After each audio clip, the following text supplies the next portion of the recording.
Start. मुख्य निर्वाचन आयुक्त के चयन को लेकर जैसे कि कयास लगाए जा रहे थे, आखिरकार वही हुआ।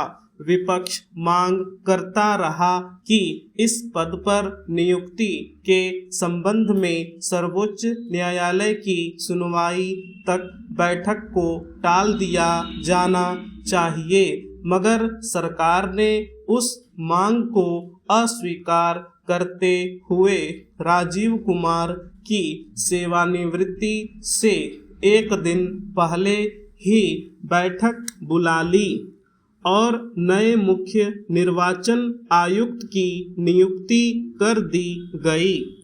अब इस मामले में सर्वोच्च न्यायालय का जो भी फैसला आएगा उसका बहुत मतलब नहीं रह जाएगा।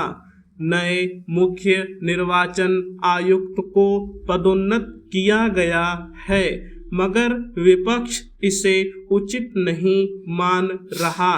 दरअसल पिछले कुछ समय से जिस तरह निर्वाचन आयोग के कामकाज और उसकी कर्तव्य निष्ठा को लेकर सवाल उठते रहे हैं, उसमें नए निर्वाचन आयुक्त की नियुक्ति को लेकर सरकार की हड़बड़ी संदेह की गुंजाइश पैदा करती है।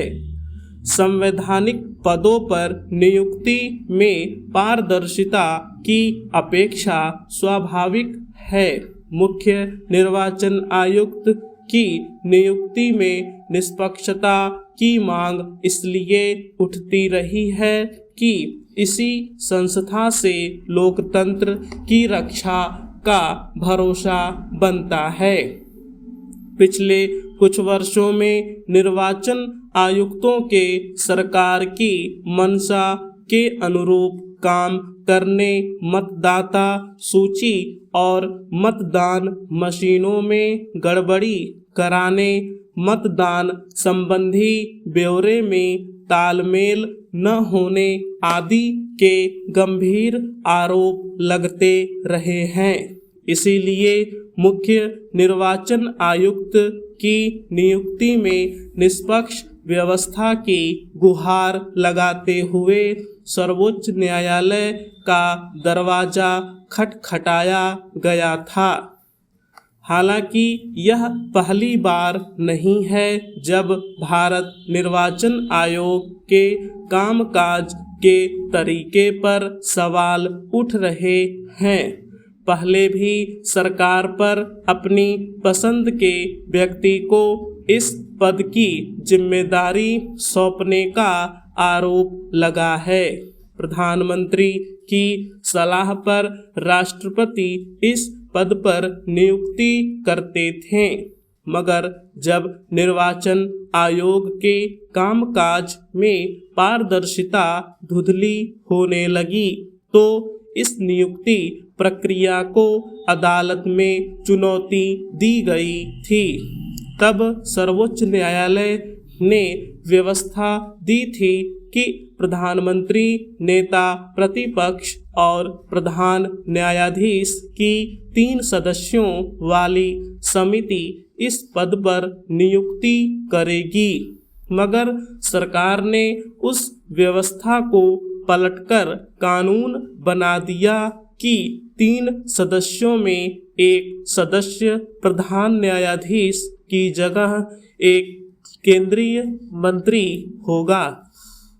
इसी पर स्थगन की याचिका दायर की गई है, जिस पर सुनवाई होनी है। अगर सरकार सचमुच इस पद की निष्पक्षता को लेकर गंभीर होती, इस संस्था की स्वायत्तता को मूल्यवान समझती, तो शायद इतने विवादों के बावजूद इस पद पर नियुक्ति की ऐसी जल्दबाजी न दिखाती।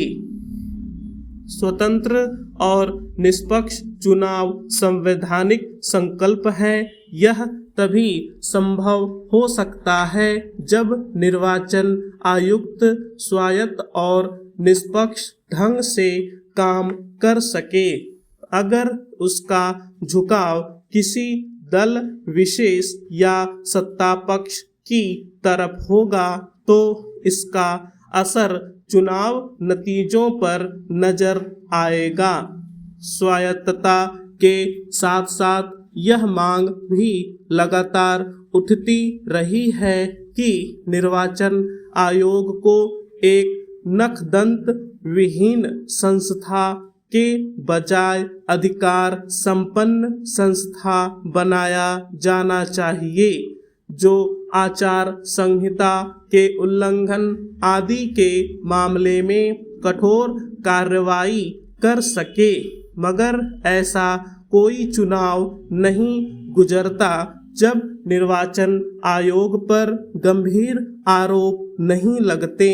सबसे अधिक तो मतदान मशीनों को लेकर सवाल उठते हैं, मगर इस शंका के निवारण के लिए कोई भरोसेमंद तरीका नहीं निकाला गया। ऐसे में मुख्य निर्वाचन आयुक्त की नियुक्ति में परस्पर सहमति की अपेक्षा स्वाभाविक ही है। स्टॉप।